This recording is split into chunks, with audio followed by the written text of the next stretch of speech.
1장 아합 왕이 죽은 후 모압이 독립하려고 이스라엘에 대항해 반란을 일으켰다. 그 무렵 북왕국의 이스라엘 왕 아하시아는 사마리아에 있는 자기 왕궁 다락방 난간에서 떨어져 크게 다쳤다. 그래서 아하시아는 신하들을 보내면서 말했다. 가서 에그론의 신 바알세불에게 내 병이 낫겠는지 물어보아라. 그때 주의 천사가 디셉 사람 엘리야에게 나타나서 말했다. 너는 지금 사마리아 왕의 신하들을 만나서 이렇게 전하여라. 이스라엘에는 신이 없어서 에그론의 신 바알세불에게까지 가서 물어야 하겠느냐. 이제 너희는 돌아가 너희 왕에게 주의 말씀을 전하라. 내가 결코 병상에서 일어나지 못할 것이다. 너는 반드시 죽고 말 것이다. 엘리야는 길을 떠나서 주의 말씀을 왕의 신하들에게 그대로 전했다. 신하들이 중도에서 돌아오자 아하시야 왕이 물었다. 왜 벌써 돌아왔느냐? 신하들이 대답했다. 어떤 사람이 우리를 만나러 와서 우리를 보낸 왕에게 돌아가서 이렇게 전하라고 했습니다. 이스라엘에는 신이 없어서 에그론의 신 바알세불에게까지 가서 물어야 하겠느냐? 그러므로 내가 결코 병상에서 일어나지 못할 것이고 반드시 죽고 말 것이다. 왕이 물었다. 너희를 만나서 그렇게 말한 사람의 차림새가 어떠했느냐? 신하들이 대답했다.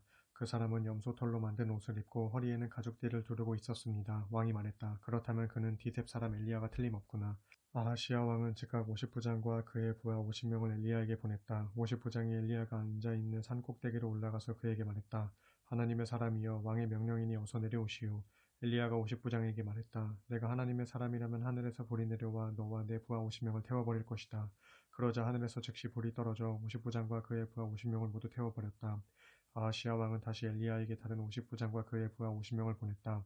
50부장이 엘리야에게 말했다. 하나님의 사람이여 왕의 명령이니 당장 내려갑시다. 엘리야가 대답했다. 내가 하나님의 사람이라면 하늘에서 불이 내려와 너와 내 부하 50명을 태워버릴 것이다. 그러자 하늘에서 즉시 불이 떨어져 50부장과 그의 부하 50명을 모두 태워버렸다. 아하시아 왕은 세 번째로 50부장과 그의 부하 50명을 또 보냈다. 세 번째 50부장은 산으로 올라가 엘리야 앞에 엎드려 간청했다. 하나님의 사람이여 저와 제 부하들의 목숨을 소중히 여겨주십시오. 이미 두 번이나 하늘에서 불이 내려와 50부장과 그의 부하들을 모두 태워버렸습니다. 하지만 이번만큼은 저와 제 부하들의 목숨을 소중하게 여겨주시기를 바랍니다. 그때 주의 천사가 엘리야에게 말했다. 그와 함께 내려가라. 두려워하지 말고 왕을 만나도록 하라. 엘리야는 즉시 일어나 그 50부장과 함께 왕에게로 갔다.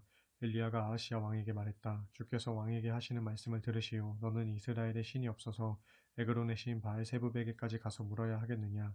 그러므로 내가 결코 병상에서 일어나지 못하고 반드시 죽고 말 것이다. 엘리야가 전한 주의 말씀대로 과연 아하시아 왕이 죽었다. 그에게는 아들이 없어서 그의 동생 여호람이 아하시아의 뒤를 이어 이스라엘의 왕이 되었다. 때는 여호사밧의 아들 여호람이 남왕국의 유다를 다스린 지 2년째 되던 해였다. 북왕국 이스라엘 왕 아하시아의 통치 기간에 있었던 다른 일들과 그의 치적 등에 대해서는 이스라엘 왕들의 연대기에 기록되어 있다.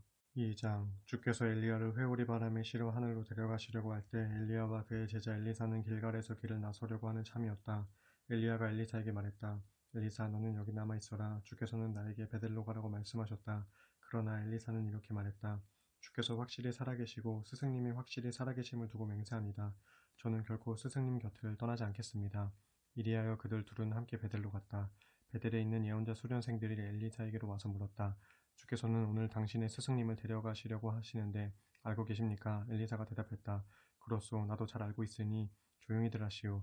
엘리야가 엘리사에게 말했다. 엘리사, 너는 여기 남아있어라. 주께서는 나에게 여리고로 가라고 말씀하셨다. 그러나 엘리사는 엘리야에게 말했다. 주께서 확실히 살아계시고 스승님이 확실히 살아계심을 두고 맹세합니다. 저는 결코 스승님 곁을 떠나지 않겠습니다. 그래서 그들 둘은 함께 여리고로 갔다. 여리고에 있는 예언자 수련생들이 엘리사에게 와서 물었다. 주께서 오늘 당신의 스승님을 데려가시려고 하시는데 알고 계십니까? 엘리사가 대답했다. 그렇소. 나도 잘 알고 있으니 조용히들 하시오. 엘리야가 엘리사에게 말했다. 엘리사, 너는 여기 남아있어라. 주께서는 나에게 요단강으로 가라고 말씀하셨다. 그러나 엘리사는 엘리야에게 말했다. 주께서 확실히 살아계시고 스승님이 확실히 살아계심을 두고 맹세합니다. 저는 결코 스승님 곁을 떠나지 않겠습니다. 그래서 그들 둘은 함께 길을 떠나 요단강으로 갔다. 예언자 수련생들 중 50명이 뒤따라오다가 엘리야와 엘리사가 함께 요단강가에 서 있는 것을 멀리서 바라보았다. 엘리야가 자기의 겉옷을 벗은 후 그것을 둘둘 말아서 요단강물을 내리치자 물이 좌우로 갈라졌다. 두 사람은 마른 땅을 밟고 요단강을 건넜다. 요단강 건너편에 이르자 엘리야가 엘리사에게 물었다. 주께서 나를 데려가시기 전에 내가 너를 위해 무엇을 해주면 좋으냐? 엘리사가 대답했다. 스승님이 가지고 계신 능력을 제가 갑절로 받기를 원합니다. 엘리야가 대답했다. 너는 참으로 어려운 것을 요구하는구나. 하지만 주께서 나를 데리고 올라가는 광경을 내가 보게 된다면 아마도 내 요청대로 될 것이다. 그러나 만일 그렇지 않다면 내 요청은 이루어지지 않을 것이다. 이처럼 그들이 함께 이야기를 나누면서 걸어가고 있는데 갑자기 불말들이 끄는 분전차가 나타나서 둘 사이를 갈라놓았다. 그런 후에 엘리야를 회오리 바람으로 휘감아 하늘로 데리고 올라갔다. 그 광경을 보고 엘리사가 외쳤다. 나의 아버지여, 나의 아버지여, 이스라엘의 전차여, 이스라엘의 기병이시여. 엘리사는 엘리야가 더 이상 보이지 않게 되자 입고 있던 자기 옷을 힘껏 잡아당겨 두 조각으로 찢었다. 그리고는 엘리야가 떨어뜨린 겉옷을 주워들고 요단강가에 돌아와 섰다. 엘리사는 엘리야가 떨어뜨린 겉옷으로 요단강물을 치면서 외쳤다. 엘리야의 하나님, 주께서는 지금 어디에 계십니까? 그러자 요단강물이 좌우로 갈라지면서 마른 땅이 드러났고 엘리사는 걸어서 요단강을 건넜다. 여리고에서 뒤따라온 예언자 수련생들이 강 건너편에서 이 광경을 다 보고 있다가 큰 소리로 외쳤다. 엘리야의 능력이 이제 엘리사에게 내렸다. 수련생들은 엘리사에게 달려가 엎드려 절했다. 그들이 말했다. 보십시오. 여기에 있는 저희 50명은 모두 건장한 청년들입니다. 그러니 저희들이 선생님의 스승님을 찾아보도록 허락해 주십시오. 주님의 영이 그분을 높이 들어 올려 어느 산 위나 골짜기 같은 데에 내려놓았을지도 모르지 않습니까? 엘리사가 대답했다. 아니다. 찾아볼 것 없다. 그러나 예언자 수련생들은 엘리사가 민망할 정도로 계속 간청하였다. 마침내 엘리사가 허락하자 그들 청년 50명은 사흘 동안 곳곳을 두루 돌아다니며 엘리야를 찾았다. 하지만 결국 엘리야를 찾지 못했다. 그들이 여리고 성읍에 머물고 있는 엘리사에게로 돌아오자 그가 꾸짖었다. 그것 봐라. 내가 찾지 말라고 하지 않았더냐. 여리고 성읍의 주민들이 엘리사를 찾아와 간청했다. 선생님께서도 아시는 바와 같이 저희 성읍은 자리가 아주 좋습니다. 하지만 보시다시피 물이 나빠서 농작물이 제대로 열매를 맺지 못합니다. 엘리사가 말했다. 새 대접에 소금을 담아오도록 하시오. 주민들은 엘리사의 말대로 행했다. 엘리사는 우물로 가서 소금을 물에 쏟아부으며 말했다. 이는 주께서 하시는 말씀이다. 내가 이 물을 고쳐놓겠다. 앞으로는 이 물을 마시고 사람이 죽거나 이 물로 인해 농작물이 열매를 맺지 못하는 일이 없을 것이다.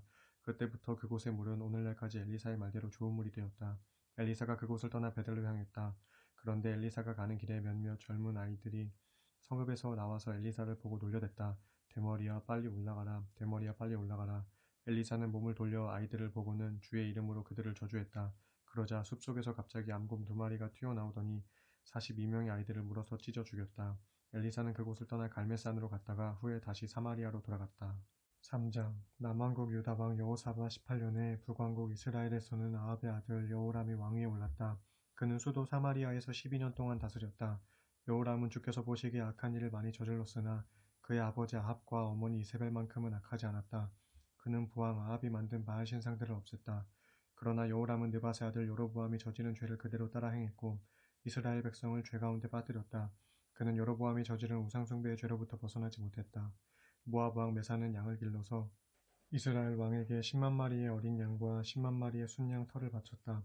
하지만 아합이 죽자 모압 왕은 이스라엘에 대항하여 반란을 일으켰다. 그러자 이스라엘 왕 여호람이 사마리아에서 출정하여 온 이스라엘 군사를 모았다. 여호람은 또 유다 왕 여호사밧에게 사신들을 보내어 전갈하게 했다. 모압 왕이 나를 배반했습니다. 나와 함께 모압을 치러 올라가지 않겠습니까? 유다 왕 여호사밧이 대답했다. 나도 함께 나가 싸우겠습니다. 내 마음은 왕의 마음이고 내 백성의 마음도 왕의 백성의 마음이며 나의 군마 역시 왕의 군마나 다름이 없습니다. 이스라엘 왕 여호람이 물었다. 그러면 우리가 어느 길로 진격해 나가는 것이 좋겠습니까? 유다 왕 여호사밧이 대답했다. 에돔 광야를 통과해서 공격하는 것이 좋겠습니다. 이리하여 이스라엘 왕 여호람은 유다 왕은 물론 에돔 왕과도 함께 모압 정벌에 나섰다. 하지만 길을 돌아서 일주일 동안 행군하고 보니 군사들과 짐승들이 마실 물이 바닥났다. 그러자 이스라엘 왕이 크게 탄식했다. 아, 이를 어쩌면 좋단 말인가? 주께서는 우리들 새 왕을 모압 왕의 손에 넘겨주시려고 우리를 불러내셨단 말인가? 이때 유다 왕 여호사밧이 물었다. 여기에 혹시 주의 예언자가 있습니까? 그에게 주의 뜻을 알아보도록 합시다. 그러자 여호람의 신하들 가운데서 한 사람이 대답했다. 사밧의 아들 엘리사가 여기에 있습니다. 그는 엘리야의 제자로서 엘리야를 시중들며 섬기던 사람입니다. 여호사밧이 말했다. 그 사람이라면 우리에게 주의 뜻을 알려줄 수 있겠군요. 이리하여 이스라엘 왕 여호람과 유다 왕 여호사밧과 에돔 왕은 엘리사에게로 갔다. 그러나 엘리사가 이스라엘 왕에게 말했다. 제게 무슨 볼 일이 있다고 찾아오셨습니까? 왕의 아버지와 어머니가 항상 찾아다니던 바알의 예언자들에게나 가서 물어보십시오. 이스라엘 왕이 겸손하게 간청했다. 그런 말씀 마시고 우리를 좀 도와주시구려. 주께서는 우리들 새 왕을 불러내어 모압 왕의 손에 넘겨주려고 작정하신 모양이라오. 그제야 엘리사가 말했다. 내가 섬기는 만유의 주께서 확실히 살아계심을 두고 맹세합니다. 유다 왕 여호사밧의 체면을 생각하지 않았다면 내가 그대에게 대꾸는커녕 쳐다보지도 않았을 것입니다. 어쨌든 검은 고 타는 사람을 이리로 불러오십시오. 검은 고 타는 사람이 엘리사에게 나와서 연주를 하기 시작하자 주의 영이 엘리사에게 내렸다. 그리고 엘리사가 예언을 하기 시작했다. 주께서 말씀하십니다. 계곡 여기저기에 도랑을 많이 파라. 너희에게는 바람 부는 소리도 들리지 않고 빗소리도 들리지 않겠지만 이 골짜기에는 물로 가득 차게 될 것이며 너희와 너희의 가축들도 충분히 물을 마시게 될 것이다. 사실 주께서 보시기에 이런 일은 너무나 손쉬운 일입니다. 주께서는 모압을 여러분의 손에 넘겨주실 것입니다. 여러분은 모압 땅의 요새화된 성읍들과 주요 성읍들을 모두 정복할 것입니다. 여러분은 또 잘 자란 나무들을 모두 베어버릴 것이고 우물들을 다 막아버릴 것이며 모든 기름진 땅을 돌짝밭으로 만들어버릴 것입니다. 다음 날 아침 오전 제사를 드릴 시각이 되자 에돔 쪽에서부터 물이 흘러오기 시작하더니 골짜기를 물로 가득 채웠다. 한편 모압 사람들은 새 왕들이 자신들을 치러 왔다는 소식을 들었다. 그래서 젊은이든 늙은이든 무기를 들 수 있는 남자들은 모두 동원되어 국경에 배치되었다. 모압 군사들이 아침에 일어나 보니 해가 물 위를 비추고 있었다. 그런데 골짜기 건너편에 있는 모압 사람들에게는 그 물이 온통 피로 물든 것처럼 보였다. 그래서 그들은 외쳤다. 저것은 피가 틀림없다. 새 왕들이 자기들끼리 서로 싸워서 죽인 것이 분명하다. 모압 군사들이여 이제 모두 나가서 전리품이나 챙겨오자. 그리하여 모압 군사들이 이스라엘 연합군의 진영에 이르자 이스라엘 군사들이 일제히 일어나서 모압 군사들을 치기 시작했다. 크게 당황한 모압 군사들이 겁을 집어먹고 도망치자 이스라엘 연합군은 모압 땅으로 쳐들어가서 모압 군사들을 마구 쳐 죽였다. 이스라엘 군사들은 모압의 성읍들을 파괴하고 기름진 밭을 도책밭으로 만들어버렸다. 그들은 또 모든 우물을 막아버렸고 잘 자란 나무들을 베어버렸다. 기라렛에 돌담만이 남아있었지만 그것마저도 물매로 무장한 사람들이 에워싸고 공격하여 폐허로 만들어버렸다. 모압 왕은 전세가 크게 불리해지자 칼을 찬 700명의 용사를 거느리고 에돔 왕이 있는 쪽으로 뚫고 달아나려 했지만 그 일도 뜻대로 되지 않았다. 그러자 모압 왕은 자신의 뒤를 이어 왕이 될 마다들을 붙잡아 성벽 위에서 불로 태워 자기들의 신에게 제물로 바쳤다. 이를 본 모압 사람들이 큰 충격을 받고 분노심이 끌어올라 죽기 살기로 싸울 태세를 취하자 이스라엘 연합군은 더 이상 공격하지 못하고 후퇴하여 고국으로 돌아갔다. 4장 하루는 예언자 수련생들 가운데 한 사람의 아내가 엘리사를 찾아와 호소했다. 선생님을 따르던 저의 남편이 얼마 전에 죽었습니다. 제 남편이 생전에 주님을 잘 섬겼다는 것은 선생님께서도 잘 아실 것입니다. 그런데 제 남편에게 돈을 빌려주었다는 채권자가 저의 두 아들을 자기 종으로 삼으려고 데려가려 합니다. 엘리사가 여인에게 대답했다. 내가 어떻게 도와드릴 수 있겠소? 혹시 집안에 남아있는 것이라도 있으면 말해보시오. 여인이 대답했다. 기름이 조금 남아있는 것 말고는 저희 집에 남아있는 것이라고는 아무것도 없습니다. 엘리사가 여인에게 말했다. 가서 이웃 사람들에게 빈 그릇을 빌려오시오. 되도록이면 많이 빌려오시오. 그런 다음에 두 아들을 데리고 집으로 들어가 문을 잠그고 모든 그릇들에 기름을 따르도록 하시오. 한 그릇이 가득 차면 다른 그릇에 따라 부으시오. 그 여인은 집으로 돌아가 이웃 사람들에게 빈 그릇을 많이 빌린 후 엘리사가 시킨 대로 두 아들과 함께 집으로 들어가 문을 걸어 잠갔다. 아들들이 빈 그릇을 갖다 놓으면 여인은 계속해서 그 빈 그릇에 기름을 부었다. 모든 그릇들에 기름이 가득 차자 여인이 아들에게 말했다. 다른 그릇들을 가져오너라. 아들이 대답했다. 어머니, 이제 더 이상 빈 그릇이 없습니다. 그러자 더 이상 기름이 나오지 않았다. 여인은 하나님의 사람 엘리사에게로 가서 그 일을 전했다. 그러자 엘리사가 말했다. 가서 그 기름을 팔아 빚부터 갚도록 하시오. 그리고 남은 돈으로 두 아들과 함께 생활하시오. 또 하루는 엘리사가 수넴 마을을 지나게 되었다. 그 마을에는 한 부유한 여인이 살고 있었는데 엘리사에게 식사를 대접하고 싶어 했다. 그래서 엘리사는 그곳을 지나갈 때마다 그 집에 들러 자주 식사를 하곤 했다. 그 여인이 남편에게 말했다. 여보, 우리 집에 자주 들르시는 그분은 하나님의 거룩한 사람입니다. 그러니 우리 집 옥상에 작은 방을 하나 꾸며서 침대와 식탁과 의자와 촛대 등을 갖추어 놓도록 합시다. 그분이 우리 집에 들르시면 거기서 쉬어 가실 수 있도록 말이에요. 어느 날 엘리사는 그 집에 들러 그렇게 지어진 다락방에 올라가 쉬게 되었다. 엘리사가 시종 게하시에게 말했다. 수넴 여인을 이리로 불러오너라. 그러자 수넴 여인이 엘리사 앞에 섰다. 엘리사가 시종에게 말했다. 너는 부인께 이렇게 여쭈어라. 부인께서는 우리를 위해 여러모로 애를 쓰십니다. 내가 부인을 위해 무엇을 해드리면 좋겠습니까? 혹 왕이나 군사령관에게 부탁할 일은 없습니까? 수넴 여인이 대답했다. 저는 여기서 백성들과 어울려 부족함 없이 잘 살고 있습니다. 엘리사가 게하시에게 물었다. 내가 이 여인을 위해 할 수 있는 일이 뭐 없겠느냐? 게하시가 대답했다. 제가 알기로는 이 부인에게는 아들이 없고 남편은 이미 늙었습니다.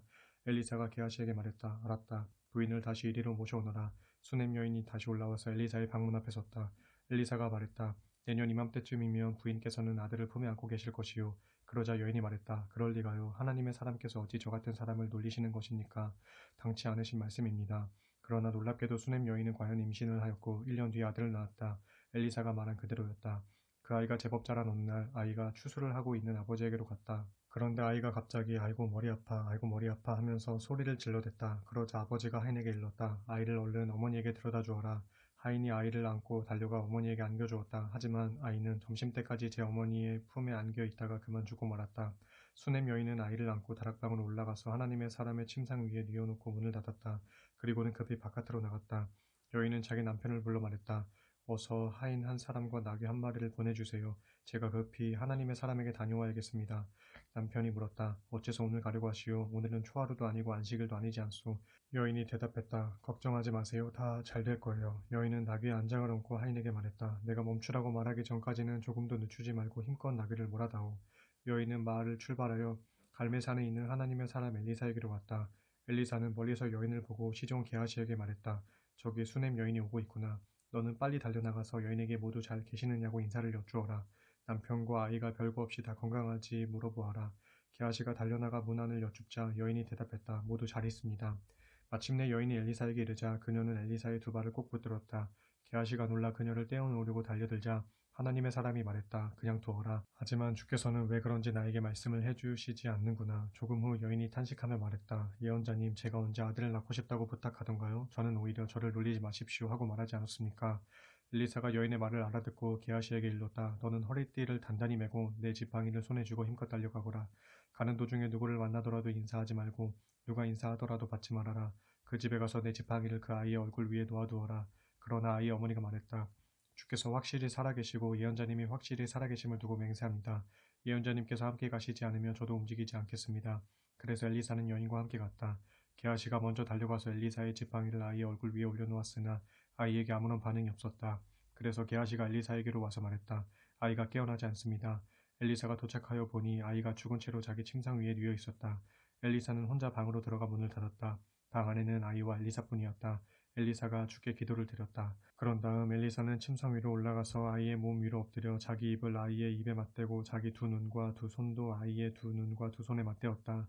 엘리사가 한참 동안 그렇게 아이와 몸을 맞대고 엎드려 있자 아이의 몸에 점차 온기가 돌기 시작했다. 엘리사는 침상에서 몸을 일으켜 방 안을 이리저리 거닐다가 다시 침상으로 가서 다시 한번 아이의 몸 위에 엎드렸다. 그러자 아이가 7번 재채기를 하고는 눈을 떴다. 엘리사가 시종 게하시를 불러 말했다. 아이의 어머니를 불러오너라. 여인이 들어오자 엘리사가 말했다. 아이가 깨어났소. 아들을 데려가시오. 여인은 방 안으로 들어와 엘리사의 발 앞에 얼굴을 엎드려 큰 절을 한 다음 기뻐하며 자기 아들을 안고 나갔다. 엘리사는 길갈로 돌아왔다. 당시 이스라엘 땅에는 흉년이 심했다. 예언자 수련생들이 엘리사와 함께 있는 중에 엘리사가 시종에게 말했다. 너는 큰 솥을 걸고 이 수련생들이 먹을 국을 끓이도록 하여라. 수련생들 중 한 명이 나무를 캐려고 들판에 나갔다가 들포도 덩굴을 모았다. 그 수련생은 그 덩굴을 뜯어 옷자락에 쌓아안고 돌아왔다. 그는 그 덩굴들을 잘라서 국솥 안에 넣었다. 국을 끓인 후 저마다 국을 먹기 시작했을 때 수련생들이 깜짝 놀라 외쳤다. 하나님의 사람이시여, 이 국 속에 먹으면 죽는 독이 들어있습니다. 그래서 수련생들은 국을 먹을 수 없었다.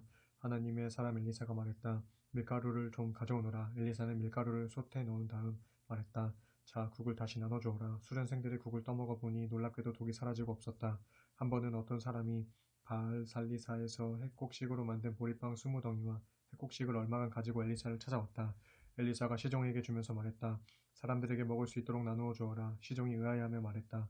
이것으로서 어떻게 100명이나 되는 사람들에게 다 나누어 줄 수 있겠습니까? 엘리사가 대답했다. 걱정하지 말고 사람들이 먹을 수 있게 나누어 주도록 하여라. 주께서 말씀하시기를 다들 먹고도 얼마간 남을 것이라고 하셨다. 시종이 시킨 대로 그 음식을 사람들에게 나누어 주자 100명의 사람들이 충분히 먹고도 얼마간의 음식이 나왔다. 주께서 말씀하신 그대로였다. 5장 아람 왕의 군사령관인 나아만은 왕의 신임이 두터운 인물로 아람에서 크게 존경받는 사람이었다. 주께서 그를 통해 아람에 큰 승리를 안겨주셨기 때문이다. 그토록 용감한 군인이었던 나아만이 그만 나병에 걸리고 말았다. 일전에 아람이 군사를 일으켜 이스라엘을 공격할 당시 이스라엘에서 한 소녀를 포로로 붙잡아 왔는데 나아만은 그 소녀에게 자기 아내의 시중을 들게 했다. 그 소녀가 나아만의 아내에게 말했다. 주인님께서 사마리아에 사시는 예언자를 찾아가 보시는 것이 좋겠습니다. 그분이 주인님의 나병을 고쳐주실 것입니다. 나아만은 왕궁으로 들어가서 이스라엘 소녀에게서 들은 말을 왕에게 전했다. 아람 왕이 대답했다. 그래요? 그러면 어서 이스라엘로 떠나도록 하시오. 내가 이스라엘 왕에게 편지를 써주겠소. 그리하여 나아만은 은 10달란트와 금 6,000세겔 옷 10벌을 마련하여 즉시 이스라엘을 향해 길을 나섰다. 나아만이 가지고 간 편지에는 이렇게 쓰여 있었다. 이 편지를 지니고 간 나의 소중한 신하 나아만을 왕께 보내오니 부디 그의 나병을 고쳐주시기 바랍니다. 이스라엘 왕은 그 편지를 읽자마자 옷을 찢으며 크게 외쳤다. 아, 내가 사람을 죽이고 살리는 신이라도 된단 말인가? 나병을 고쳐달라고 나에게 사람을 보내다니. 아람 왕은 정녕 나와 싸우려고 명분을 찾고 있는 것이 틀림없구나. 하나님의 사람 엘리사가 이스라엘 왕이 옷을 찢으며 괴로워한다는 소식을 전해 듣고 사람을 보냈다. 어찌하여 왕께서는 옷을 찢고 괴로워하십니까? 아람에서 온 그 사람을 제게로 보내십시오. 그러면 이스라엘에 예언자가 있다는 사실을 그가 알게 될 것입니다. 그래서 아람의 군사령관 나아만은 전차를 타고 와서 엘리사의 집 앞에 멈추어 섰다. 엘리사는 나아만에게 사람을 내보내 말을 전하게 했다. 요단강으로 내려가서 7번 몸을 씻도록 하시오. 그러면 나병이 나아서 그대의 살이 깨끗해질 것이오. 그 말을 듣고 나아만은 화를 내면서 말했다. 괘씸하다. 나는 그가 몸소 나와서 나의 아픈 부위에 손을 얹고서 자기 하나님께 기도를 드리며 나의 나병을 치료해 줄 것으로 생각했다. 다메섹에 있는 아마나 강이나 바르발 강은 이스라엘에 있는 어떤 강보다도 물이 더 좋은데 내가 여기까지 와서 씻어야 할 이유가 어디 있단 말인가? 그러면서 나아만은 화를 내며 발길을 돌이켰다. 그때 나아만의 부하들이 다가서며 말했다. 장군님, 만일 저 예언자가 이보다 더 어려운 일을 하라고 요구했더라도 장군님은 틀림없이 그대로 행하셨을 것입니다. 그런데 강에 가서 물로 씻으면 깨끗해진다고 하는데 그런 것쯤이야 못할 이유가 없지 않겠습니까? 그리하여 나아만은 요단강으로 내려가서 하나님의 사람이 자신에게 일러준 대로 그 강물에 7번 몸을 씻었다. 그러자 피부가 어린 아이의 살결처럼 깨끗해졌다. 나아만은 수행 원도를 모두 거느리고 하나님의 사람에게로 다시 찾아갔다. 나아만이 엘리사 앞에 서서 말했다. 이제야 나는 온 세상에서 이스라엘 외에는 어디에도 하나님께서 계시지 않는다는 것을 알았습니다. 그러니 부디 당신의 종이 드리는 이 선물을 받아주시길 바랍니다. 예언자가 대답했다. 내가 섬기는 주께서 확실히 살아계심을 두고 맹세하지만 나는 아무것도 받지 않겠습니다. 나아만은 몇 번이나 자신의 선물을 받아주십사 하고 간청했지만 엘리사는 끝내 거절했다. 마침내 나아만이 말했다. 예언자님께서 제 선물을 받지 않으시겠다면 저로 하여금 나귀 2마리가 싣고 갈 수 있을 만큼만 여기서 흙을 파 가도록 허락해 주십시오. 이제부터는 이스라엘의 주 하나님 외에는 다른 어떤 신들에게도 번제나 희생 제사를 드리지 않겠습니다. 그러나 한 가지 주께서 저를 용서해 주셨으면 하고 바라는 일이 있습니다. 저의 왕께서 림몬 신을 섬기러 신전으로 들어가실 때 제가 왕의 오른팔을 부축하고 함께 들어가서 절을 해야 합니다. 부디 그것만은 주께서 용서해 주시기를 바랍니다. 엘리사가 말했다. 걱정하지 말고 평안히 돌아가시오. 그리하여 나아만이 엘리사를 떠나 얼마쯤 길을 가고 있을 때였다. 문득 엘리사의 시종 게하시가 속으로 다른 생각을 품게 되었다. 아니, 나아만이 가지고 온 선물들을 하나도 받지 않고 모조리 그냥 돌려보내시다니. 주께서 살아계심을 두고 맹세하지만 내가 그를 뒤쫓아가서 일부라도 좀 받아와야겠다. 게하시는 나아만을 급히 뒤쫓아갔다. 나아만은 멀리서 게하시가 달려오는 것을 보고 전차에서 내려 그를 맞으면서 물었다. 무슨 일이 있으시오? 게하시가 대답했다. 별일은 없습니다만 주인님께서 제게 전가를 하라고 하셨습니다. 방금 에브라임 산지에서 예언자 수련생 2명이 찾아왔는데 그들에게 은 1달란트와 옷 2벌을 주었으면 좋겠다 하고 말씀하셨습니다. 그러자 나아만이 말했다. 드리고 말고요. 2달란트를 가져가십시오. 나아만은 즉시 옷 2벌과 은 2달란트를 2개의 자루에 담았다. 그런 후 그것들을 자기 하인들 2명에게 주어서 게하시보다 앞장서서 메고 가게 했다. 언덕에 이르자 게하시가 하인들에게서 짐을 건네받은 후 그것을 집안에 들여놓고는 하인들을 돌려보냈다. 게하시가 안으로 들어가 엘리사 앞에 서자 엘리사가 물었다. 게하시야 어디를 갔다 오느냐? 게하시가 대답했다. 아무데도 가지 않았습니다. 엘리사가 그에게 말했다. 그 사람이 마차에서 내려 너를 맞이할 때 내 마음이 너와 함께 있었다는 것을 모른단 말이냐? 지금이 돈이나 의복이나 올리브밭이나 포도원이나 양떼나 소떼나 남종이나 여종들을 취할 때냐? 그러므로 나아만의 나병이 너와 내 자손들에게 옮겨붙어서 영영 떠나지 않을 것이다. 게하시가 엘리사 앞에서 물러나자마자 그의 몸에 나병이 걸려 피부가 눈처럼 하얗게 되었다. 6장 예언자 수련생들이 엘리사에게 말했다. 보십시오. 우리가 선생님을 모시고 함께 살고 있는 이곳 숙소가 너무 비좁습니다. 그러니 우리가 요단 강가로 내려가서 각자 나무를 베어 오겠습니다. 한 사람이 큰 나무 하나씩만 베어 와도 우리가 살 만한 곳을 마련할 수 있겠습니다. 엘리사가 허락했다. 그렇다면 그렇게 해보아라. 그러자 수련생 한 명이 말했다. 선생님도 저희들과 함께 가시죠. 엘리사가 응낙했다. 좋다. 같이 가마. 그들은 모두 요단강가로 내려가서 각자 쓸만한 나무를 베었다. 그런데 나무를 찍던 한 수련생의 도끼가 갑자기 자루에서 빠져 강물 속으로 떨어졌다. 그 수련생이 외쳤다. 아이고 선생님, 이건 빌려온 도끼인데 어떡하죠? 하나님의 사람이 물었다. 도끼가 빠진 곳이 어디냐? 수련생이 도끼가 떨어진 강물을 가리키자 엘리사가 나뭇가지를 꺾어서 물속으로 집어던졌다. 그러자 도끼가 두둥실 물 위로 떠올랐다. 엘리사가 말했다. 도끼를 건져내어라. 그러자 그 수련생이 손을 뻗쳐 물 위에 떠있는 도끼를 건져내었다. 그 무렵 아람 왕은 북왕국 이스라엘과 전쟁 중에 있었다. 아람 왕이 자신의 지휘관들과 의논하여 이스라엘 땅 여기저기에 진영을 치고 군사들을 매복시켰다. 그러자 하나님의 사람 엘리사가 이스라엘 왕에게 전가를 보냈다. 그곳은 아람 군대가 숨어 있는 곳이니 조심하도록 하시오. 이스라엘 왕은 예언자가 견고한 곳으로 수색대를 파견하여 점검했다. 그런 식으로 위험을 피한 것이 한두 번이 아니었다. 아람 왕은 크게 화가 났다. 그는 주의관 회의를 소집하고 호통을 쳤다. 우리들 가운데 틀림없이 이스라엘 왕과 내통하는 자가 있다. 지휘관 중 한 사람이 대답했다. 왕이시여, 그런 것이 아닙니다. 우리 중에 반역자는 없습니다. 다만 이스라엘에는 엘리사라는 예언자가 있습니다. 그는 왕께서 침실에서 속삭이는 말까지 다 알아서 이스라엘 왕에게 알려줍니다. 아람 왕이 명령을 내렸다. 그 예언자가 어디 있는지 찾아내라. 그러면 내가 군사들을 보내 그를 체포하겠다. 그러자 엘리사가 도단 성읍에 있다는 보고가 들어왔다. 아람 왕은 전차 부대와 용감한 군사들을 그리로 즉시 보냈다. 그들은 밤을 틈타 도단으로 몰래 들어가서 그 성읍을 포위했다. 다음 날 아침 엘리사의 시종이 일어나서 밖으로 나가보니 기병들과 전차들이 성읍을 에워싸고 있었다. 시종이 엘리사에게 외쳤다. 아, 선생님, 큰일 났습니다. 이제 어떻게 하면 좋습니까? 엘리사가 말했다. 조금도 걱정하지 말아라. 우리 편에는 그자들보다 더 많은 군대가 있다. 그리고 엘리사는 기도를 드렸다.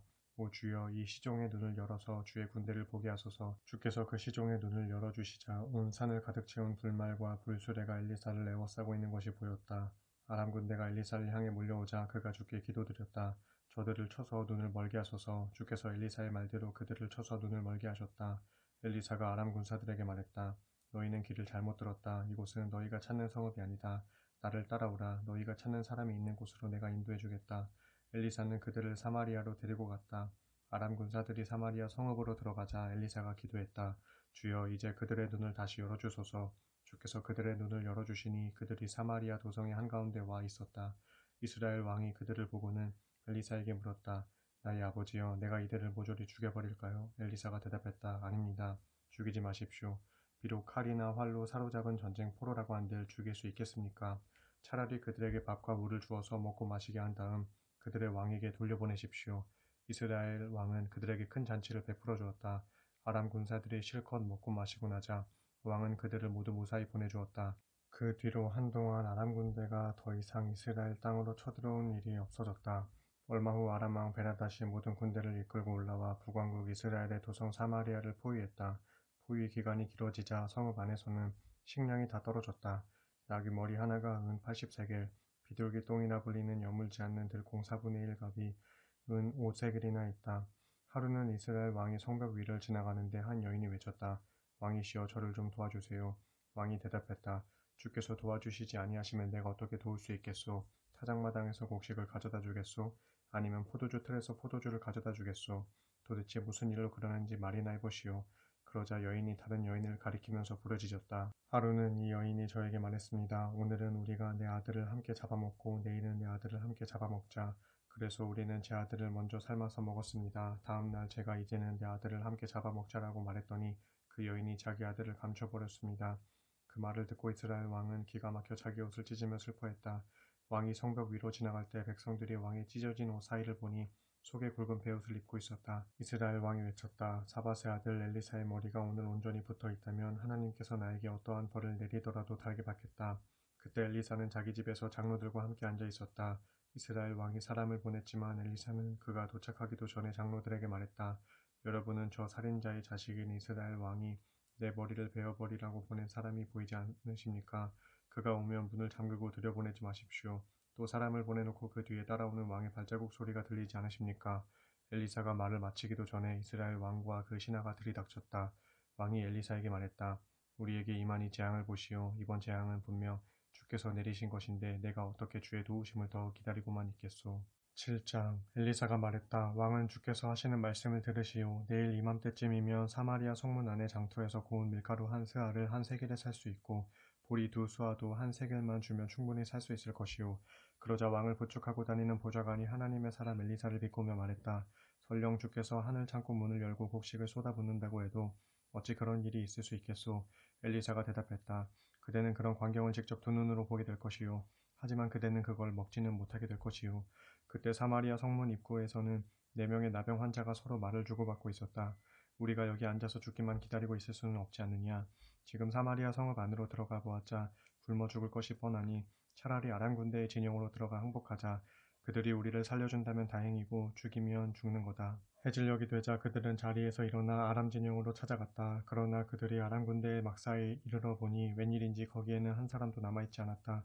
사실 앞서 주께서는 아람 군사들에게 엄청난 대군이 전차와 말을 몰고 밀려오고 있는 것처럼 굉장한 소리가 들리게 하셨고, 이에 아람 군사들이 서로 말했다. 이스라엘 왕이 해쪽 속의 왕들과 이집트 왕들에게서 용병을 사들여 지금 이리로 쳐들어오고 있는 거야. 그러면서 아람 군사들은 해질녘에 일어나 뿔뿔이 도주했다. 얼마나 급했던지 장막과 말과 나귀들도 그대로 내버려둔 채 모두가 몸만 빠져 달아났다. 아람 진영에 도착한 나병 환자들은 한 장막 안으로 들어갔다. 그들은 배불리 먹고 마신 다음 금과 은과 옷가지들을 챙겨가지고 나와 그것들을 숨겨놓았다. 그리고는 다른 장막으로 들어가서 거기서도 물건들을 챙긴 다음 그것들도 역시 감추어 놓았다. 그런 다음 그들은 서로 말했다. 우리가 이렇게 했어야 되겠느냐. 오늘은 아주 좋은 날이다. 내일 아침까지도 이 기쁜 소식을 다른 사람들에게 전하지 않는다면 우리가 천벌을 받을 것이다. 그러니 어서 가서 이 소식을 이스라엘 왕궁에 전하자. 그리하여 그들은 사마리아 성읍으로 달려가서 성문 문지기들에게 큰 소리로 외쳤다. 우리가 아람 군대의 진영에 갔었는데 사람이 아무도 없습니다. 아무 인기척도 없고 말과 나귀들만 메어져 있고 장막도 그대로 두고 떠났습니다. 성문 문지기들이 그 소식을 큰 소리로 외치자 왕궁에도 즉시 보고되었다. 이스라엘 왕은 한밤중에 그 소식을 듣고는 즉각 일어나서 신하들에게 말했다. 아람 군대가 뭔가 계략을 꾸미고 있는 것 같소. 그들은 우리가 지금 얼마나 굶주리고 있는지 잘 알고 있소.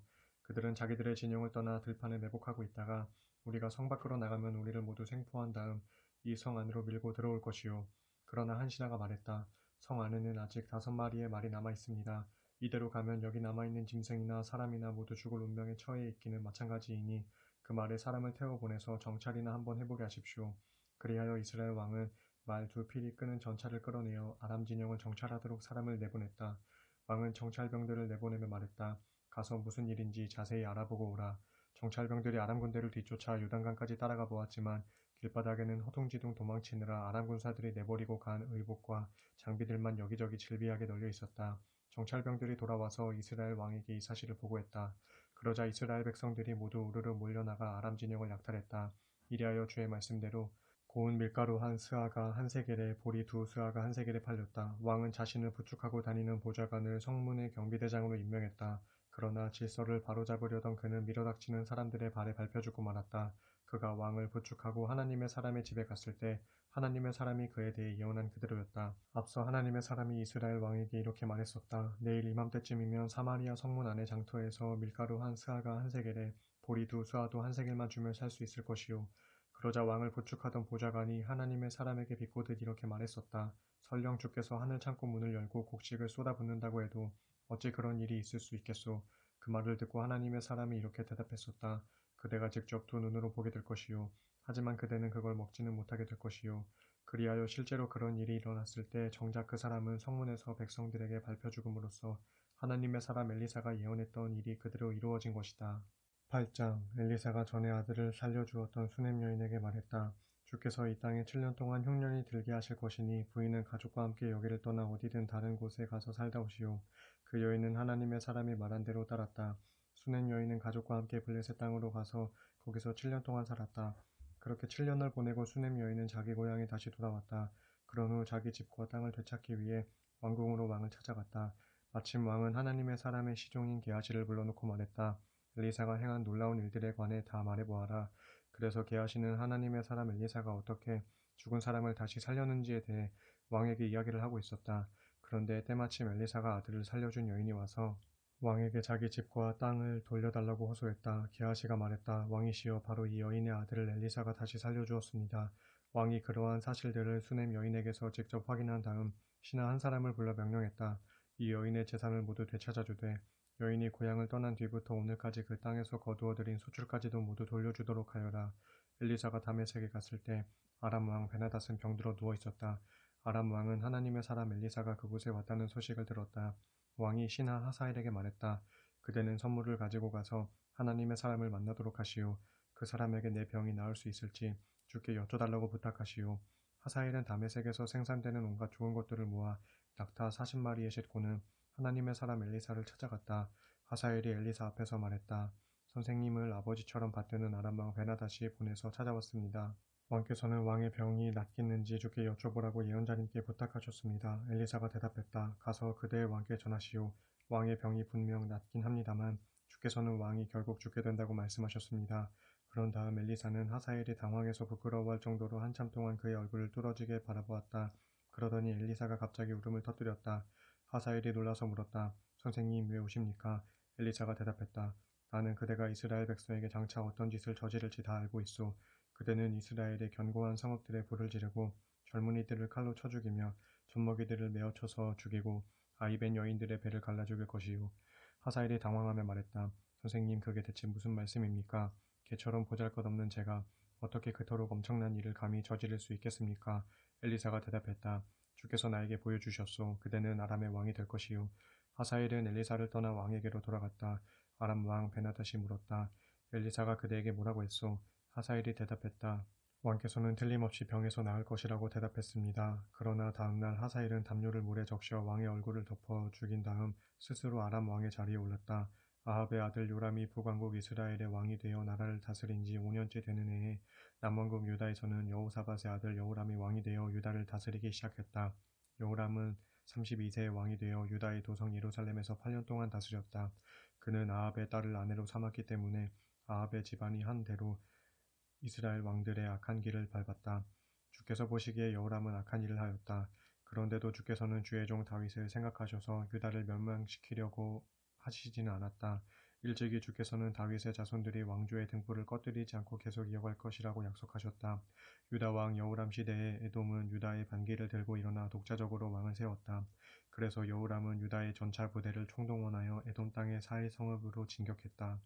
하지만 에돔 군대가 오히려 여호람의 군대를 포위했다. 여호람은 밤중에 일어나 포위망을 뚫고 몰래 도망했다. 그의 부하들도 뿔뿔이 흩어져 각자 집으로 돌아갔다. 그때부터 에돔은 유다로부터 독립하여 오늘에 이르렀다. 그 무렵 림나 성읍도 반란을 일으켜 유다의 통치에서 벗어났다. 여호람의 통치 기간에 있었던 다른 여러 일들과 그의 치적에 대해서는 유다 왕들의 연대기에 기록되었다. 유다 왕 여호람이 죽어 자기 조상들에게 돌아가자 다윗성에 장사되었다. 여호람이 죽자 그의 아들 아하시야가 아버지의 뒤를 이어 유다 왕이 되었다. 북왕국 이스라엘의 왕 아합의 아들 요람 12년에 남왕국 유다에서는 여호람의 아들 아하시야가 왕이 되어 유다를 다스리기 시작했다. 아하시야는 22세의 왕이 되어 도성 예루살렘에서 겨우 1년 동안 다스렸다. 그의 어머니 아달랴는 북왕국 이스라엘의 왕 오므리의 손녀였다.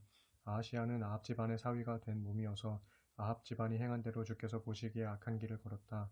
나중에 유다 왕 아하시야는 아합의 아들 요람과 함께 아람 왕 하사엘과 싸우려고 길르앗 라못으로 갔다. 하지만 이 싸움에서 이스라엘 왕 요람이 부상을 당했다. 그리하여 요람은 아람 왕 하사엘과 길르앗 라못에서 싸우다가 아람 군사들에게 입은 상처를 치료하려고 이스라엘로 돌아갔다. 그때 유다 왕 여호람의 아들 아하시아는 아합의 아들 요람을 문병하러 이스라엘로 내려갔다. 9장 엘리사가 예언자 수련생들 중 한 명을 불러 말했다. 너는 허리띠를 단단히 메고 이 기름병을 가지고 길르앗 라못으로 가라. 그리로 가서 임시의 손자요 여호사밧의 아들인 예후를 만나라. 그를 만나거든 다른 사람들을 모두 물러나게 한 후에 단둘이만 골방으로 들어가라. 그런 다음 이 기름병의 기름을 그의 머리에 붓고 이렇게 선포하라. 주께서 말씀하신다. 내가 너를 이스라엘의 왕으로 세웠다. 그러고서 너는 골방문을 열고 나와서 속히 이리로 돌아오너라. 조금도 지체하지 말고 힘껏 달려오너라. 그리하여 그 젊은 예언자 수련생은 길르앗 라못으로 갔다. 그때 예후가 여러 지휘관들과 함께 앉아있자 젊은 예언자가 말했다. 장군님, 장군님께 긴히 전할 말씀이 있어서 찾아왔습니다. 예후가 물었다. 우리들 가운데서 누구에게 말이오? 그가 대답했다. 바로 장군님입니다. 그러자 예후가 자리에서 일어나서 그를 집 안으로 데리고 들어갔다. 거기서 젊은 예언자 수련생은 예후의 머리 위에 기름을 부으며 말했다. 이스라엘의 하나님 주께서 말씀하십니다. 내가 내게 기름을 부어 내 백성 이스라엘의 왕으로 삼는다. 너는 내가 섬기는 아합의 집안을 멸망시켜라. 나는 나의 종들인 예언자들과 주를 섬기는 사람들을 죽인 이세벨에게 원수를 갚아주려고 한다. 그러니 아합 집안에 속한 사람들의 씨를 말려라. 나는 이스라엘에 사는 아합 집안의 남자들은 노예든 자유인이든 가리지 않고 모조리 다 죽여 없애서 아합 집안의 대를 끊어버리려고 한다. 나는 아합의 집안을 느밧의 아들 여로보암의 집안이나 아히야의 아들 바하사의 집안처럼 만들어버릴 것이다. 이세벨의 시체는 이스라엘 골짜기에 있는 그의 땅에서 개들에게 뜯어 먹힐 것이고 그녀의 시체를 묻어줄 사람이 아무도 없을 것이다. 그 젊은 예언자 수련생은 이렇게 말한 다음 곧바로 문을 열고 도망쳐 나왔다. 예후가 동료 지휘관들이 있는 곳으로 나오자 그들 중 한 사람이 물었다. 장군, 괜찮소? 그 정신 나간 자가 무슨 일로 장군께 온 겁니까? 예후가 대답했다. 그대들도 그자가 누구이고 또 무슨 말을 했을 것인지 알고 있지 않소? 동료 지휘관들이 답답한 듯이 캐물었다. 장군께서는 얼버무리지 말고 우리에게 솔직하게 말해주시오. 그러자 예후가 대답했다. 그가 나에게 말하길 주께서 말씀하시기를 내가 너에게 기름을 부어 이스라엘의 왕으로 삼는다라고 하였소. 그러자 동료 지휘관들은 즉각 겉옷을 벗어서 예후가 서 있는 계단 앞에 깔아놓고는 나팔을 불면서 크게 외쳤다. 예후가 왕이시다. 님시의 손자요 여호사밧의 아들인 예후는 즉시 이스라엘 왕 요람을 치려고 모의를 냈다. 때마침 요람은 길르앗 라못을 빼앗으려고 이스라엘의 전군을 이끌고 출전하여 아람 왕 하사엘과 싸우다가 부상을 입고는 이스라엘로 돌아가 치료를 받고 있던 중이었다. 예후가 말했다. 여러분들의 뜻이 나와 같다면 한 사람도 여기에서 빠져나가 이스라엘에 이 소식을 알려주는 일이 없도록 해야겠소. 그런 후 예후는 곧바로 전차를 몰아 이스라엘로 달렸다. 이스라엘 왕 요람이 거기에서 치료를 위해 쉬고 있었고 유다 왕 아하시아도 문병하러 그곳에 와 있었기 때문이다. 이스라엘 성읍의 망대에 서 있던 파수꾼이 예후의 전차 부대가 달려오는 것을 보고 외쳤다. 웬 군대가 다가오고 있습니다. 이스라엘 왕 요람이 명령했다. 기마병을 보내어 무슨 일로 군대가 이리로 오고 있는지 알아보라고 하라. 기마병이 예후에게 달려가서 말했다. 왕께서 말씀하시기를 무슨 일로 오는 사람들이냐고 물으셨습니다. 예후가 대답했다. 내가 무슨 일로 오든 내가 무슨 상관이냐. 살려거든 너는 뒤로 가서 내 뒤를 따르도록 하라. 파수꾼은 기마병이 돌아오지 않자 요람 왕에게 이를 보고했다. 요람 왕이 다시 기마병을 내보냈다. 기마병이 예후에게 달려가서 말했다. 왕께서 말씀하시기를 무슨 일로 오는 사람들이냐고 물으셨습니다. 예후가 대답했다. 내가 무슨 일로 오든 내가 무슨 상관이냐. 살려거든 너도 뒤로 가서 내 뒤를 따르도록 하라. 그러자 파수꾼이 다시 요람 왕에게 보고했다. 그자가 역시 돌아오지 않고 있습니다. 살펴보니 미친 듯이 말을 모는 모습이 님시의 아들 예후 장군 같습니다. 요람 왕이 명령을 내렸다. 내 전차를 준비하라. 이스라엘 왕 요람은 유다 왕 아하시아와 함께 각기 자기 전차를 타고 예후를 맞으러 나갔다. 그들은 이스라엘 사람 나봇의 포도밭에서 예후와 마주쳤다. 요람 왕이 물었다. 예후 장군, 전선이 다 평안합니까? 예후가 대답했다. 그대의 어머니 이세벨이 이방 우상을 섬기며 온갖 사술에 빠져 있는데 어떻게 이 나라 일이 잘 되어갈 수 있겠소? 그 말을 듣고 요람 왕은 급히 전차를 돌려 도망가면서 유다 왕 아하시아에게 크게 외쳤다. 아하시아여 반역입니다. 그때 예후가 활을 당겨 쏘자 화살이 요람의 등에 맞아 그의 심장을 꿰뚫었다. 그리하여 이스라엘 왕 요람은 자기 전차 안에서 엎드러져 죽었다. 예후가 자기 전차를 모는 빛깔에게 명령했다. 저 시체를 가져다가 이스라엘 사람 나봇의 포도밭에 던져두어라. 일찍이 주께서 요람의 아버지 아합에게 하신 말씀을 너도 기억하지 않느냐. 그때 우리가 함께 마차를 타고 그의 뒤를 바짝 따라가지 않았느냐. 주께서는 그에 관해 이렇게 예언하셨다. 어제 나는 나봇과 그의 아들들이 억울하게 피 흘리는 것을 분명히 보았다. 나 주가 선언하건대 내가 바로 이 나봇의 포도밭에서 내게 그대로 갚아주겠다. 그러므로 너는 주의 말씀대로 아합의 아들 요람의 시체를 가져다가 이 포도밭에 던져놓아라. 한편 유다 왕 아하시아는 사태를 지켜보고는 베타간 쪽으로 도주했다. 그러나 예후가 뒤쫓아가면서 부하들에게 외쳤다. 저자도 죽여라. 예후의 부하들은 이블람 근처의 구르로 내려가는 길에서 전차를 타고 있는 유다 왕 아하시아에게 큰 상처를 입혔고 그는 무기토까지 도망쳤다가 거기서 죽고 말았다. 아하시아가 죽자 그의 신하들이 왕의 시체를 전차에 싣고 예루살렘으로 가서 다윗성의 묘실에 장사 지냈다. 아하시아가 유다 왕이 된 때는 아합의 아들 이스라엘 왕 요람 제11년이었다. 그 후 예후는 곧장 이스라엘로 갔다. 그 소식을 듣고 이세벨은 눈화장을 하고 머리를 손질한 다음 창문에서 내려다보았다. 예후가 성문 안으로 들어서자 이세벨이 소리쳤다. 자기 주인을 살해한 시므리 같은 자야 무슨 볼 일이 있어서 여기까지 왔느냐. 예후가 창문을 올려다보며 외쳤다. 거기는 내 편이 될 사람이 없느냐. 누구 없느냐. 그러자 두세 명의 내시들이 창문 밖으로 얼굴을 내밀었다. 예후가 그들에게 명령했다. 이세벨을 창문 밖으로 집어던져라. 내시들이 이세벨을 창문 밖으로 내던지자 그녀의 피가 벽과 마르게까지 튀어올랐다. 예후는 그녀의 몸 위로 전차를 몰고 지나갔다. 그런 다음 예후는 궁으로 들어가 먹고 마시다가 말했다. 가서 그 저주받은 여자의 시체를 거두어다가 묻어주어라. 어쨌든 그녀는 왕의 딸이었다. 그래서 신하들이 그녀를 묻어주려고 나가보니 두개골과 손발만 겨우 남아있었다. 신하들이 돌아와서 예후에게 보고하니 예후가 말했다. 주께서 디셉 사람 엘리야 예언자를 통해 선포하신 말씀이 그대로 이루어진 것이다.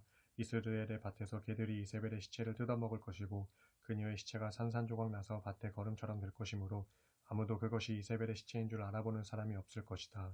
10장 북왕국 이스라엘의 도성 사마리아에는 아합의 자손 70명이 살고 있었다. 예후는 사마리아에 사는 이스라엘의 신하들과 원로들 그리고 아합의 자손을 양육하는 사람들에게 이렇게 편지를 써보냈다. 지금 그대들은 그대들 상전의 아들들과 함께 지내고 있고 군마와 전차를 지니고 있으며 견고한 성읍과 무기도 지니고 있다. 그러니 그대들은 그대들이 모셨던 아합의 자손들 중 가장 유능한 사람을 뽑아서 왕으로 세운 다음 아합 왕가를 위해 나와 싸우도록 하라. 그러나 그들은 모두 두려워 떨며 말했다. 두 왕조차도 예후를 당해내지 못했는데 우리가 어떻게 감히 그를 당해낼 수 있겠는가. 이리하여 궁중 관리들과 성읍의 영주와 장로들 그리고 왕자들을 양육하는 자들이 예후에게 전가를 보냈다. 우리는 모두 장군님을 따르도록 하겠습니다. 장군님이 명하시는 것은 무엇이든 그대로 행하겠습니다. 우리는 어느 누구도 우리의 왕으로 세우지 않겠습니다. 장군님이 최선이라고 생각하시는 대로 행하십시오. 그러자 예후는 그들에게 다시 편지를 써보냈다. 그대들이 모두 내 편이 되어 나에게 복종하기로 작정했다면 내일 이맘때까지 아합 자손들의 머리를 잘라서 이스라엘로 가져와서 나에게 바치도록 하시오. 그즈음 70명이나 되는 왕자들은 자신들을 양육해준 그 성읍의 지도자들과 함께 지내고 있었다. 예후의 편지가 도착하자 성읍의 지도자들은 아합의 자손 70명을 모조리 죽였다. 그런 후에 그들은 왕자들의 머리를 바구니에 담아 이스라엘에 있는 예후에게 보냈다. 전령이 도착하여 예후에게 왕자들의 머리를 가져왔다고 말하자 예후가 명령을 내렸다. 그것들을 두 무더기로 나누어 내일 아침까지 성문 앞에 쌓아두도록 하라. 다음날 아침 예후는 성문으로 나가서 백성들에게 말했다. 여러분은 아무런 잘못이 없습니다. 요람 왕을 반역하여 그를 죽인 자는 바로 나입니다.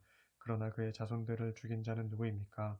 주께서 아합 집안을 두고 선포하신 심판의 말씀이 한마디도 어김없이 그대로 이루어진 것입니다. 이렇게 주께서는 엘리야 예언자를 통해 선포하신 재앙을 아합 집안에 그대로 이루셨습니다. 그런 다음 예후는 이스라엘에 남아있는 아합 집안의 자손들을 모조리 잡아 죽였다. 또한 아합의 신하들과 제사장들과 친지들까지 한 사람도 남김없이 다 죽였다. 그런 후에 예후는 사마리아를 향해 출발했다. 그가 베데켓 하로임이라는 곳에 이르렀을 때 남왕국의 유다 왕 아하시아의 친척들과 마주치게 되었다. 예후가 물었다.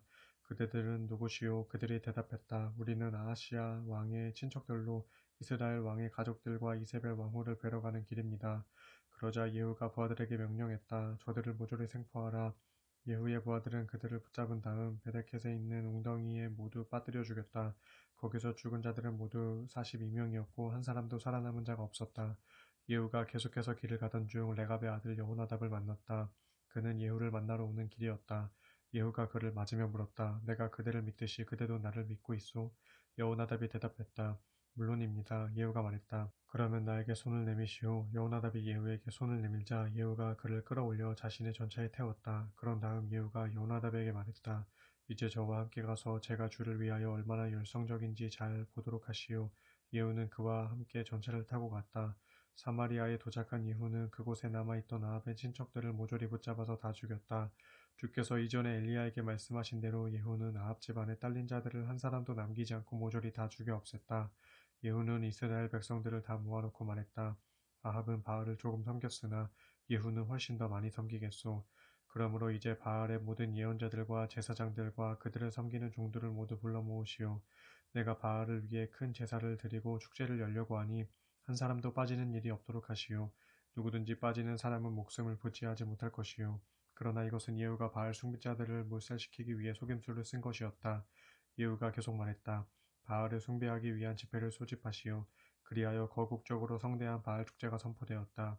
예후는 이스라엘 온 땅에 사람들을 보내 알렸고 그러자 바알 숭배자들이 한 사람도 빠짐없이 모두 사마리아로 몰려왔다. 바알 신전의 마당에는 몰려든 바알 숭배자들로 이쪽 끝에서 저쪽 끝까지 가득 찼다. 예후가 예복을 관리하는 신하에게 지시했다. 바알을 섬기는 모든 사람들에게 예복을 가져다 주시오. 그 신하가 바알 숭배자 모두에게 입힐 예복을 가져왔다. 예후는 레갑의 아들 여호나답과 함께 바알 신전 마당으로 들어갔다. 예후가 거기 모인 바알 숭배자들에게 말했다. 여러분들은 서로 둘러보고 주 하나님을 섬기는 사람은 없는지 잘 살펴보도록 하시오. 이곳에는 오직 바알을 섬기는 사람들만 있어야 합니다. 그리하여 바알 숭배자들이 바알에게 제사를 드리기 위해 신전 안쪽으로 다 들어갔다. 한편 앞서 예후는 바알 신전의 주변에 80명의 군인들을 매복시켜두고 그들에게 단단히 경고해둔 터였다. 너희는 이 신전 안에 있는 사람들을 한 사람도 도망치게 놓아두어서는 안 된다. 만일 한 사람이라도 놓치는 자가 있다면 그는 놓친 사람 대신에 자기 목숨을 내놓아야 할 것이다. 바알 숭배자들이 바알에게 제사 드리는 일이 끝나자마자 예후는 경호원들과 장교들에게 명령을 내렸다. 들어가서 바알 숭배자들을 모두 쳐 죽여라. 한 놈도 달아나지 못하게 하라. 그러자 경호원들과 장교들이 일시에 들어가서 바알 숭배자들을 모조리 쳐 죽이고 그들의 시체를 신전 밖으로 내던졌다. 그런 다음 군사들은 바알 신전의 가장 안쪽에 있는 밀실로 들어갔다. 군사들은 바알 신전의 우상들을 모조리 끄집어내어 불에 태웠다. 군사들은 바알 석상들도 깨뜨려 박살내고 신전을 허물어 버린 후 그곳을 변소로 만들기까지 했는데 오늘날까지 그대로 있다. 이렇게 해서 예후는 이스라엘 땅에서 더 이상 바알을 숭배하지 못하도록 싹 쓸어버렸다. 그러나 예후도 베델과 단에 금송아지 우상을 세워 섬김으로써 이스라엘을 죄 가운데 빠뜨린 느밧의 아들 여로보암의 죄로부터는 돌이키지 못했다. 이런 일 후에 주께서 예후에게 말씀하셨다. 내가 보기에 내가 옳은 일을 행하여 아합 집안에 내리기로 작정한 모든 형벌을 내가 그대로 다 처리했으니 너의 4대 자손까지 이스라엘의 왕이 될 것이다. 하지만 예후는 이스라엘의 하나님 주의 율법을 지키는 일에 온전히 마음을 기울이지는 않았다. 그는 여로보암이 저지른 죄에서 돌이키지 못하여 이스라엘을 죄 가운데 빠뜨렸다. 그 즈음 주께서는 이스라엘의 영토를 축내기 시작하셨다. 아람 왕 하사엘이 사방에서 이스라엘을 침략해 왔는데 그는 요단강 동편의 길앗 지역 곧 갓과 르우벤과 므낫세 지파의 땅에 쳐들어와서 아르논 골짜기에 있는 아로엘에서부터 길앗을 거쳐 바산에 이르기까지 다 차지하였다. 예후의 통치 기간에 있었던 다른 일들과 그의 행적에 대해서는 이스라엘 왕들의 연대기에 기록되었다. 예후는 죽어 자기 조상들에게로 돌아갔고 사마리아 도성에 장사되었다. 예후가 죽자 그의 아들 여호아스가 아버지의 뒤를 이어 북왕국 이스라엘의 왕이 되었다. 예후는 사마리아에서 28년 동안 이스라엘을 다스렸다. 11장 아하시아의 어머니 아달랴는 자기 아들이 죽은 것을 보고 왕족을 모조리 다 죽여 그 씨를 말렸다. 그러나 왕자들이 모조리 살해되는 가운데서도 갓난 아이 요아스만은 다행히 목숨을 건졌다. 그것은 여호람 왕의 딸이며 아하시아의 누이인 여호세바가 아하시아의 아들 요아스를 왕자들 가운데서 몰래 빼내어 아달랴에게 들키지 않도록 그의 유모와 함께 침실에 꼭꼭 숨겼기 때문이다. 그 후 아달랴가 유다 나라를 다스리는 6년 동안 요아스는 자기 유모와 함께 주의 성전 안에서 숨어 살았다. 아달랴가 통치한 지 7년째 마침내 대제사장 여호야다가 사람을 보내 왕을 경호하는 임무를 맡은 가리 사람의 백부장들과 호위병들의 백부장들을 성전으로 불러 모았다. 여호야다는 그들 백부장들과 언약을 맺고 주의 성전에서 충성의 맹세를 하게 한 뒤에 그들에게 왕자 요아스를 보여주었다. 그런 뒤 여호야다는 그들에게 명령했다. 이제 너희가 해야 할 일을 말하겠다. 너희 가운데 안식일에 근무를 서는 당번들 중 3분의 1은 왕궁을 지키고 다른 3분의 1은 수르 성문을 지키고 나머지 3분의 1은 호위대 뒤쪽에 있는 성문을 지키라. 이와 같이 너희는 왕궁을 철저하게 지키도록 하라. 그리고 너희 가운데 안식일에 근무를 맡지 않은 비번들은 두 조를 짜서 왕이 있는 주의 성전을 잘 지켜 왕을 안전하게 보호하도록 하라. 너희 모두는 각자 손에 무기를 들고 왕 주위에 빙 둘러서서 왕을 호위하되 만일 너희 대열 안으로 들어오려는 자가 있거든 누구를 막론하고 가차없이 죽이라. 이렇게 해서 너희는 왕이 들어가고 나갈 때 항상 왕 곁에서 왕을 보호해야 한다. 백부장들은 대제사장 여호야다가 지시한 대로 다 행했다. 먼저 백부장들은 각자 자기 부하들 곧 안식일의 당번인 부하들과 비번인 부하들을 모두 이끌고 여호야다에게로 왔다. 그러자 대제사장 여호야다는 주의 성전에 보관되어 있던 다윗 왕의 창과 방패들을 백부장들에게 나누어 주었다. 그리하여 호위병들은 각자 손에 무기를 들고 성전의 오른쪽 끝에서부터 왼쪽 끝까지 성전과 제단 근처는 물론 왕의 주변에 둘러섰다. 그러자 여호야다는 왕자 요아스를 데리고 나와 그에게 왕관을 씌운 후에 율법책을 주고 그의 머리에 기름을 부어 유다의 왕으로 삼으니 모든 백성들이 손뼉을 치며 왕 만세하고 크게 소리쳤다. 한편 아달랴는 호위병들과 백성들의 환호성을 듣고 주의 성전에 모여있는 사람들에게로 급히 갔다. 아달랴가 가서 보니 거기에는 왕이 관례를 쫓아 성전 기둥 옆에 서 있었다. 그리고 왕 곁에는 뭇 관리들과 나팔수들도 서 있었고 나라의 온 백성들은 크게 기뻐하며 환호하고 있었다. 그런 가운데 나팔수들이 부는 나팔 소리는 계속해서 힘차게 울려 퍼졌다. 그런 광경을 보고 아달랴가 자기의 옷을 찢으며 반역이다 반역이다 하고 외쳤다. 그때 대제사장 여호야다가 군대를 통솔하는 백부장들에게 명령을 내렸다. 저 여자를 대열 밖으로 끌어내고 누구든지 저 여자를 따르는 자는 칼로 쳐 죽이라. 대제사장 여호야다가 성전 구역 안에서는 그녀를 죽이지 말라고 명령했었기 때문에 군사들은 그 여자를 붙잡아 성전 밖으로 끌어낸 뒤 말들이 왕궁으로 드나드는 곳에 이르렀을 때 그녀를 쳐 죽였다.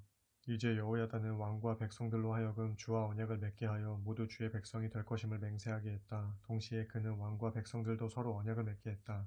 이 일 후에 그 땅의 모든 백성들은 바알 신전으로 몰려가서 그 신전을 허물어버리고 제단을 뒤엎고 모든 신상들을 산산히 깨뜨려 버렸다. 또 백성들은 바알의 제사장 mat단을 제단 앞에서 쳐 죽였다. 그 후에 여호야다는 주의 성전에 경비병들을 배치했다. 그리고 그는 백부장들과 가리 사람들과 호위병들과 그 땅의 모든 백성을 거느리고 성전으로 가서 왕을 보이시고 나와 호위병들이 지키는 문을 지나 왕궁으로 들어갔다. 이리하여 요아스가 마침내 왕좌에 앉자 그 땅의 모든 백성이 크게 기뻐하였고 예루살렘 두 성 전체가 평온을 되찾게 되었다.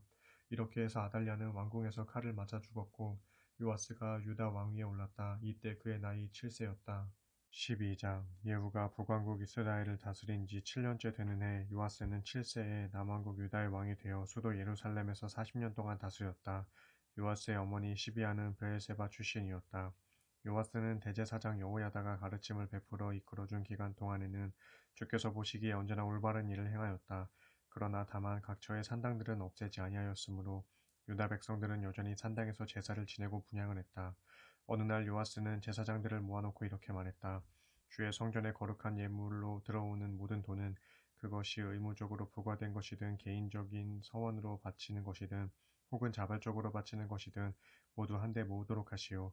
그런 후에 제사장들은 각자 담당 회계로부터 필요한 돈을 공급받아서 성전에 부서진 곳이 발견될 때마다 그곳을 수리하는 비용으로 사용하도록 하시오. 그러나 요아스가 왕이 된 지 23년째가 되도록 제사장들은 성전의 부서진 데를 수리하지 않고 그대로 지냈다. 그래서 요아스 왕은 대제사장 여호야다를 비롯하여 다른 제사장들을 모두 불러 그들에게 물었다. 여러분은 어째서 아직까지도 성전의 부서진 데를 수리하지 않고 있는 것입니까? 이제부터는 더 이상 여러분이 담당 회계에게서 돈을 받아 보관하지 말고 그들로 하여금 성전을 수리하는 자들에게 직접 돈을 지급하도록 하시오. 그리하여 제사장들은 이제 더 이상 회계 담당에게서 돈을 받지도 않고 또한 자신들이 성전을 수리하는 일에 직접적으로 관여하지 않기로 했다.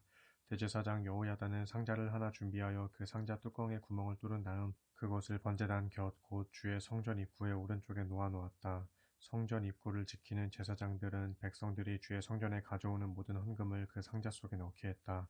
그 상자에 헌금이 많이 모이면 공중 서기관과 대제사장이 지켜보는 가운데 돈을 헤아려서 자루에 담았다. 이렇게 계산이 끝나면 그들은 그 돈을 성전 수리를 맡은 담당자들에게 직접 넘겨주었다. 그러면 담당자들은 그 돈으로 목수들과 건축가들과 미장이들과 벽돌공들에게 각각 정해진 품삯을 지불하였다.